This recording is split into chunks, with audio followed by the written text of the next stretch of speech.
Hi guys, welcome back to our channel. இன்னைக்கு இந்த வீடியோல நம்ம எதை பத்தி பார்க்க போறோம் அப்படினா the history of third great ninja war. அதாவது நம்ம நருட்டோ சீரிஸ்ல நடந்த மூன்றாவது ஷினோபி வார் இருக்கு இல்லையா, அத பத்தி தான் இந்த வீடியோல நம்ம தெளிவா பார்க்க போறோம். பட் அத பத்தி பார்க்கிறதுக்கு முன்னாடி நம்ம சேனலுக்கு யாராச்சும் புதுசா வந்திருந்தீங்க அப்படினா மறக்காம subscribe பண்ணி பெல் ஐகானை அழுத்தி ஆல்ல போட்டுக்கோங்க. அப்பதான் நாங்க போடக்கூடிய வீடியோஸ் உங்களுக்கு உடனுக்குடன் நோட்டிஃபிகேஷன்ஸ்ல வரும். அண்ட் அது கூடவே சேர்த்து கீழ டிஸ்கிரிப்ஷன்ல பாத்தீங்கன்னா நம்ம Instagram பேஜோட லிங்க் கொடுத்திருப்பேன். அதையுமே மறக்காம கிளிக் பண்ணி ஃபாலோ பண்ணிக்கோங்க. அண்ட் இதுக்கு முன்னாடி நம்ம சேனல்ல நருட்டோ சீரிஸ்ல நடந்த first and second grade ninja வார பத்தி ஒரு வீடியோ போட்டுருப்போம். சோ அந்த வீடியோ யாராச்சும் பார்க்காம இருந்தீங்க அப்படினா மறக்காம போயிட்டு பார்த்துட்டு வாங்க. அப்படின்னா தான் இந்த வீடியோ உங்களுக்கு ஓரளவுக்காச்சும் புரியும். சரி, ஓகே, ரைட் கைஸ், சொல்ல வேண்டியது எல்லாத்தையுமே சொல்லியாச்சுன்னு நினைக்கிறேன். ஸோ இப்போ நம்ம அதனால ஓவரா பசங்க வீடியோக்குள்ள போயிடலாம். நீங்கள் பார்க்குறது மாப் கேமிங் சேனல். நான் தான் உங்கள் மல்ட்டு பாய்.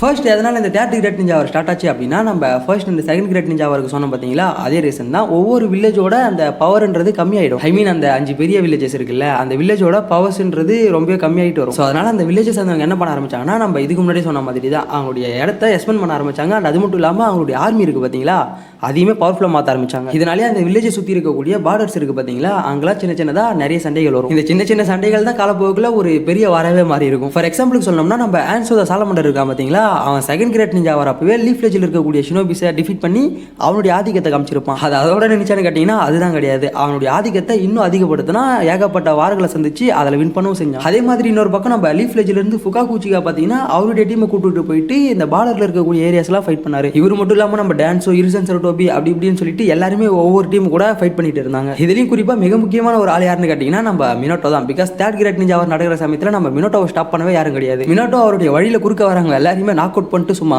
மின்னல் மாதிரி போயிட்டு இருப்பார் அந்த சமயத்திலேயே. இன்ஃபேக்ட் அப்போ நம்ம மினோட்டோ ஒரு ஒக்காகே கூட கிடையாது. அண்ட் அது மட்டும் இல்லாமல் இந்த தேர்ட் கிரேட் நிஞ்சா நடக்குது பார்த்தீங்களா, அப்போ நம்ம மினோட்டோவுக்கு ஒரு மிஷன் வந்திருக்கும்.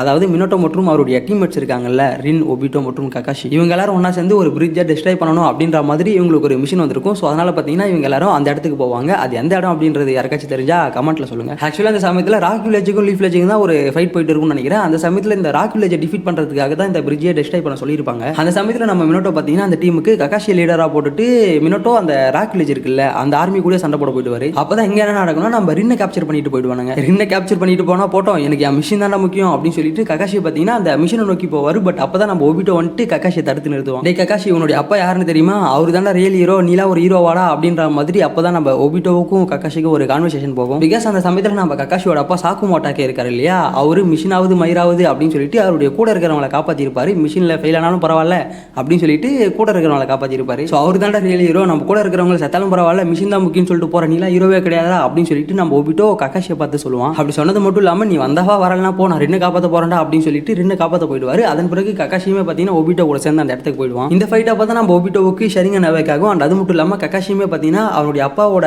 கத்தியை யூஸ் பண்ணுவான். ஸ்டார்டிங்ல இந்த ஃபைட் நல்லா தான் போயிட்டு இருக்கும். இவங்களை எதிர்த்து வந்து ஏகப்பட்ட ஷினோபிஸை போட்டு தலைமை செய்வாங்க. அண்ட் அது மட்டும் இல்லாமல் நம்ம ரின்னை கேப்சர் பண்ணிட்டு ஒரு இடத்துல வச்சிருப்பாங்க இல்லையா, அந்த இடம் எது அப்படின்றத கண்டுபிடிச்சி அந்த இடத்துக்குமே போயிடுவாங்க. அந்த இடம் பார்த்தீங்கன்னா ஒரு குகை செட்டப்ல தான் இருக்கும். அதுக்குள்ள தான் நம்ம ரின்னை கேப்சர் பண்ணி அடைச்சு வச்சிருப்பாங்க. சரி, அதுக்குள்ள போயிட்டு நம்ம ரின்னை கேப்சர் பண்ணிட்டு வந்துடலாம் அப்படின்னு சொல்லிட்டு இவங்க ரெண்டு பேரும் அதுக்குள்ள போகும்போது மேல இருக்கக்கூடிய ஒரு கிறுக்கு தாய்லி பார்த்தீங்கன்னா அந்த கல் எல்லாத்தையுமே சரிச்சு விட்டுருவோம். அப்போ அங்க இருக்கக்கூடிய கல் எல்லாமே சரிஞ்சு விழும் இல்லையா. ஸோ அப்படி விழும்போது ஒரு கட்டத்தில் நம்ம ககாஷி பார்த்தீங்கன்னா ஒரு கல்லில் மாட்டிக்க போயிடுவாரு. பட் நம்ம ஒபிட்டோ அந்த இடத்துக்கு போயிட்டு ககாஷியை தள்ளி விட்டுட்டு ஒபிட்டோ அந்த இடத்துல மாட்டிப்பான். அப்படி அந்த கல்லில் மாட்டிக்கிட்ட நம்ம ஒபிட்டோ ஆல்மோஸ்ட் சாகர் நிலைமைக்கு போயிடுவான். அப்படி சாகர் நிலைமைக்கு போகும்போது தான் அவர்கிட்ட இருக்கக்கூடிய ஒரு ஷரிங்கனை நம்ம ககாஷிக்கு கொடுத்துருப்பாரு. பட் ககாஷி கிட்ட இந்த ஷரிங்கன் இருக்கக்கூடாது அப்படி இப்படின்னு சொல்லிட்டு அந்த ஒபிட்டோவுக்கு ஃபியூனரல் நடக்கும் பார்த்தீங்களா, அப்போ உச்சியாக்கலான சேர்ந்தவங்களே பேசுவாங்க. அதெல்லாம் நீங்க சீரிஸ்லேயே பார்த்துருப்பீங்க. பட் எப்படி இருந்தாலும் கடைசியாக அந்த ஷரிங்கன் நம்ம ககாஷி கிட்ட தான் இருக்கும். அந்த ஷரிங்கனை வச்சு தான் ஒரு காப்பி நிஞ்சா ககாஷி அப்படின்னு சொல்லிட்டு ஒரு பேரையை வாங்கியிருப்பாரு. அண்ட் இன்னொரு பக்கம் என்னதான் எல்லாருமே ஒபிட்டோ இறந்து போயிட்டான் அப்படின்னு சொல்லிட்டு நினைச்சிருந்தாலுமே நம்ம ஒபிட்டோ ஆக்சுவலாக பார்த்தீங்கன்னா இறந்துருக்க மாட்டான். நம்ம மாதிரி ஒபிட்டோவை காப்பாற்றி சரி பண்ணியிருப்பான். இப்போ நான் சொல்றது எல்லாமே இந்த தேர்ட் கிரேட் நிஞ்சா நடக்கிற சமயத்தில் பேரலா சைடில் நடந்துட்டு இருக்கக்கூடிய விஷயங்கள். ஏன்னா இது மட்டும் இல்லாமல் வேற ஒரு வில்லேஜஸ் அந்த பார்த்தீங்கன்னா யூகா கிளான்ல இருக்கக்கூடிய ஒருத்தவங்களை அட்டாக் பண்ணி அவங்களுடைய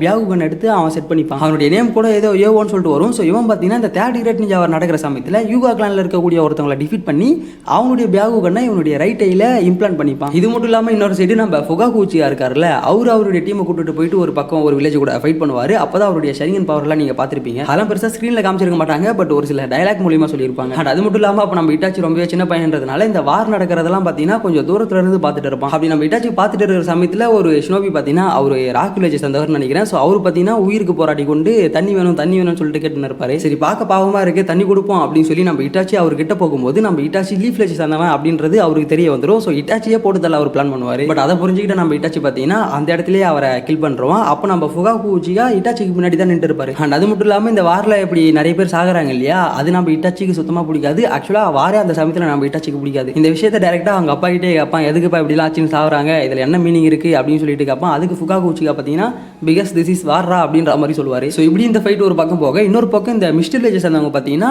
லீஃப் வில்லேஜ் அட்டாக் பண்ண வருவாங்க. அதாவது அதுலேயும் இந்த மிஸ்ட் வில்லேஜில் 7 நிஞ்சா ஸ்வாட்ஸ்மேன் இருப்பாங்க இல்லையா, அவங்கலாம் பயங்கர பவர்ஃபுல்லாக இருப்பாங்க. ஸோ அவங்க பார்த்தீங்கன்னா லீஃப் வில்லேஜ் அட்டாக் பண்ண வந்திருப்பாங்க. இந்த 7 நிஞ்சா ஸ்வாட்ஸ்மேன் சேர்ந்தவங்க சாதாரண ஆள்லாம் கிடையாது. அக்கட்சுகி அந்த அளவுக்கு பவர்ஃபுல்லான ஒரு டீமோ அதே அளவுக்கு இவங்களுமே ஒரு பவர்ஃபுல்லான டீம் தான். ஒரு நாள் இவங்க கிட்ட நம்ம மைட் கை மற்றும் மைட் கையோட டீம் சேர்ந்தவங்க பார்த்தீங்கன்னா இவங்க கிட்ட நல்லாவே மாட்டிப்பாங்க. ஸோ அப்போ தான் அந்த இடத்துல நம்ம மைட் கையோட அப்பாவான மைட் டை அந்த இடத்துல என்ட்ரி கொடுத்து இவங்க எல்லாருமே டிஃபீட் பண்ணியிருப்பாரு. பட் அந்த ஃபைட்டோட எண்டிங்கில் நம்ம மைட் டை பார்த்தீங்கன்னா சம்பவ இடத்துல இறந்து போயிருப்பாரு. அதுவுமே உங்களுக்கு தெரியும்னு நினைக்கிறேன். இது ஒரு பக்கம் நடக்க இன்னொரு பக்கம் நம்ம ராக் வில்லேஜில் இருக்கக்கூடிய தேர்ட் ரைக்காக இருக்காருல்ல, அவர் 10,000 ஷினோபி கூட ஃபைட் பண்ணி அதுவும் டே அண்ட் நைட்டாக ஃபைட் பண்ணி அவங்க எல்லாருமே சும்மா நாக் அவுட் பண்ணியிருப்பாரு. பட் அன்ஃபார்ச்சுனேட்லி அந்த ஃபைட்டோட எண்டிங்கில் அவருமே இறந்து போயிருப்பாரு. அதன் பிறகு தான் 4th ரைக்காக வந்திருப்பான், அந்த கில்லர் பீமே கூட வந்திருப்பான். இவங்க 2 பேரும் சேர்ந்து தேர்ட் ரைக்காக எங்கே விட்டு போனாரோ அங்கிருந்து ஸ்டார்ட் பண்ணி ஏகப்பட்ட பேரை டிஃபீட் பண்ணியிருப்பாங்க. ஒரு நாள் நம்ம மினோட்டோவுக்கும் ரைக்காகவுக்குமே ஃபைட் நடக்கும். அந்த இடத்துல நம்ம கில்லர் பீமே இருப்பான். ஸோ அவங்க எல்லாருமே நம்ம மினோட்டோ டிஃபீட் பண்ணியிருப்பாரு. நம்ம மினோட்டோ அந்த இடத்துல எல்லாரையும் டிஃபீட் பண்ணியிருப்பாருன்றதை விட அந்த இடத்துல ஃபைட்டே நடக்காது. நம்ம மினோட்டோ அவங்க எல்லாரையுமே பேசியே அமைதிப்படுத்திடுவார். இது ஒரு பக்கம் நடக்க இன்னொரு பக்கம் சாண்டி வில்லேஜில் பார்த்தீங்கன்னா ஒரு மிகப்பெரிய பேட்டில் நடக்கும். அந்த பேட்டிலோட ஹெட்டாக இருந்தது நம்ம சசோரி. ரொம்ப சின்ன வயசுலேயே பப்பட் மாஸ்டர் ஆனது நம்ம சசோரி தான். சசோரி ஒரு பேட்டிலுக்கு போனான்னா அந்த பேட்டில் இருக்கக்கூடிய ஏகப்பட்ட பேர் போட்டு தள்ளிட்டு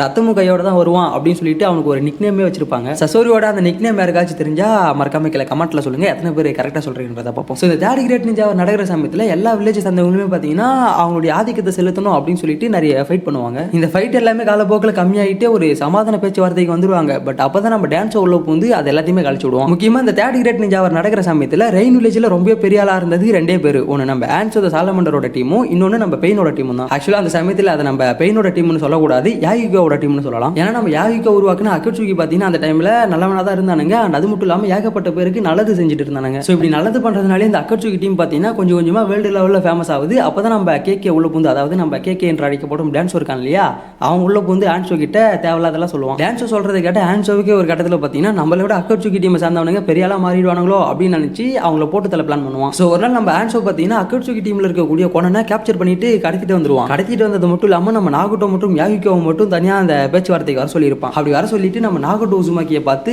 உனக்கு கொனன் வேணும் அப்படின்னா யாகிகோவை போட்டு தள்ளுறா அப்படின்ற மாதிரி சொல்லுவான். அந்த சமயத்தில் அந்த சுச்சுவேஷனை புரிஞ்சுக்கிட்டு நம்ம யாகிகோவை பார்த்தீங்கன்னா நாகோட்டோ கிட்ட இருக்கக்கூடிய கத்தியில குத்தி இறந்து போயிருப்பாரு. அதன் பிறகுதான் நம்ம நாகோட்டோ ஒரு பீஸ்டா மாதிரி அங்கே இருக்கக்கூடிய எல்லாருமே போட்டு தள்ளுவான். அது மட்டும் இல்லாமல் 6 path of pain இருக்கு பார்த்தீங்களா, அதை கிரியேட் பண்ணி ஆன்சோவையுமே போட்டு தள்ளியிருப்பான். இது ஒரு பக்கம் நடக்க இன்னொரு பக்கம் நம்ம லீஃப் வில்லேஜில் இருக்கக்கூடிய ரின்னை பார்த்தீங்கன்னா மறுபடியும் ஒரு வாட்டி கிட்னாப் பண்ணிட்டு கடத்திட்டு போயிடுவாங்க. அப்படி ரின்னை கடத்திட்டு போகும்போது நம்ம ரின்னை காப்பாற்றலாம் அப்படின்னு சொல்லி கக்காஷி அந்த இடத்துக்கு வந்திருப்பாரு. அப்படி காப்பாற்ற வரும்போது குறுக்க வந்த ஒரு ஷினோபியை கில் பண்ணலாம் அப்படின்னு சொல்லிட்டு நம்ம கக்காஷி அவருடைய சிடோரி பவர் எடுத்துட்டு போகும்போது ரின் பார்த்தீங்கன்னா குறுக்கில் வந்துட்டு இறந்து போயிடுவாங்க. இந்த சம்பவங்களை பற்றிலாம் நம்ம சேனலில் ஆல்ரெடி ஏகப்பட்ட வீடியோஸில் டீட்டெயிலாக சொல்லியிருப்போம். ஸோ அதனால தான் இங்கே நான் ஷார்ட்டாக சொல்கிறேன். ஸோ அப்படி அந்த இடத்துல நம்ம ரின் கக்காஷியோட கையில் சாகிறத பார்த்தீங்கன்னா நம்ம ஒபிட்டோ தூரத்தில் இருந்து பார்த்துட்டு இருப்பான். ஆக்சுவலாக நம்ம ஒபிட்டோ இந்த இடத்துக்கு வந்துட்டு இந்த சம்பவத்தை பார்க்கறதுக்கு பின்னாடியுமே ஒரு கதை இருக்குது. அதுக்கு காரணம் நம்ம மாதரா உச்சியா தான். முன்னாடி ஒரு குகை ஃபைட்டு சொன்னோம்ல, அந்த குகையில் நம்ம ஒபிட்டோ கல்லில் மாட்டி சாகர் நிலைமைக்கு போயிடுவார். அப்படி சாகர் நிலைமைக்கு போன ஒபிட்டோவை மாதரா காப்பாற்றி ரெடி பண்ணுவான். மாதரா இதுக்காக ஒபிட்டோவை ரெடி பண்ணுவானா, மாதரா அவனுடைய ஆசையை அச்சீவ் பண்ணுறதுக்காக தான் ஒபிட்டோவை ரெடி பண்ணியிருப்பான். பட் கடைசி வரைக்கும் நம்ம ஒபிட்டோ அவனுடைய வழிக்கு வர மாட்டான் அப்படின்னு சொல்லிட்டு தான் இந்த மாதிரி ஒரு சம்பவத்தை நம்ம மாதரா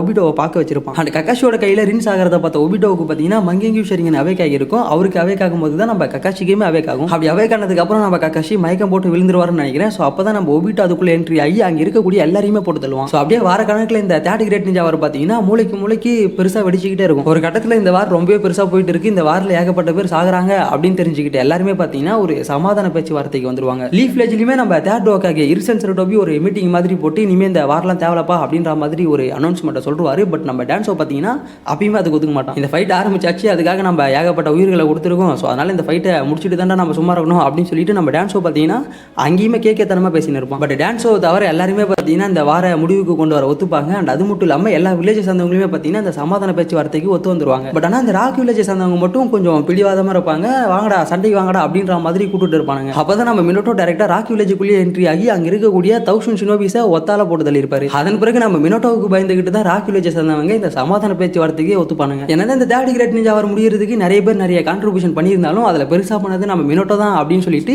தேர்ட் ஓகேகே இரிசன் சருட்டோபி பார்த்தீங்கன்னா நம்ம மினோட்டோவை 4th ஓகேகேவை அனௌன்ஸ் பண்ணுவார். ஆக்சுவலாக நம்ம மினோட்டோ 4th ஓகேகேவா மாறும்போதே ஒரு சில சலசலப்புகள் இருக்கும். பிகாஸ் உச்சிகா கிளானை சேர்ந்தவங்க ஃபுகாக்கு உச்சிகா தானே 4th ஓகேகேவா மாறணும் அப்படின்ற மாதிரி நினச்சிட்டு இருப்பானுங்க. அதே மாதிரி நம்ம டான்ஸோ பார்த்தீங்கன்னா ஒரோச்சி மாதிரி தான் 4th ஓகேகேவா மாறணும் அப்படின்னு சொல்லிட்டு ஒரு பக்கம் கத்தின்னு இருப்பான். பட் என்ன தான் 4 பேர் 4 விதமாக பேசினாலுமே ஃபைனலாக நம்ம மினோட்டோ தான் பார்த்தீங்கன்னா 4th ஓகேகேவா மாறி இருப்பார் இந்த 30 கிரேட் நிஞ்சாவருக்கு அப்புறமா. லீஃப் வில்லேஜில் நம்ம மினோட்டோ 4th ஓகேகேவா மாறினதுக்கு அப்புறம் இந்த வாரமே பார்த்தீங்கன்னா எல்லா இடத்துலையுமே கொஞ்சம் அமைதியாயிருக்கும். ஸோ இப்படி தான் பார்த்தீங்கன்னா இந்த 30 கிரேட் நிஞ்சாவர்ன்றது ஸ்டார்ட் ஆகி மினோட்டோ மூலியமாக எண்ட் ஆகியிருக்கும். ஸோ இந்த வீடியோ உங்களுக்கு பிடிச்சிருக்கும்னு நினைக்கிறேன். சப்போஸ் பிடிச்சிருந்தது அப்படின்னா மறக்காம ஒரு லைக் போட்டுக்கோங்க. அண்ட் அது மட்டும் இல்லாமல் குறிப்பாக நான் வீடியோவில் ஏதாச்சும் தப்பாக சொல்லியிருந்தாலும் சொல்ல மிஸ் பண்ணியிருந்தாலும் அதை மறக்காம வைக்கல கமெண்ட்ல சொல்லுங்க. பார்க்குறவங்க எல்லாருமே அதை தெரிஞ்சுப்பாங்க. ஏன்னா இந்த 30 கிரேட் நிஞ்சாவர் நடக்கிற சமயத்தில் பார்த்தீங்கன்னா எல்லாமே ஒரு சரியான டைம் லைன் படி போகாது. அங்கங்கே ஒரு ஃபைட் நடக்கும். அது எல்லாத்தையும் சேர்த்து வச்சு தான் அந்த 30 கிரேட் நிஞ்சாவர் போகும். ஸோ நான் அதை எல்லாத்தையுமே கலெக்ட் பண்ணி எனக்கு புரிஞ்ச ஒரு லைனில் சொல்லியிருப்பேன்னு நினைக்கிறேன். ஸோ அது உங்களுக்கு புரிஞ்சதா இல்லையா அப்படின்றத மறக்காம கீழே கமெண்ட்ல சொல்லுங்க. சரி, ஓகே, ரைட்டு, சொல்ல வேண்டியது எல்லாத்தையுமே சொல்லிட்டு நினைக்கிறேன். ஸோ அதனால இதே மாதிரி அடுத்த ஒரு நல்ல வீடியோவில் சந்திக்கும் மாதிரி உங்ககிட்ட இருந்த விடைபெறும் உங்கள்கிட்ட பை போட்டு நன்றி.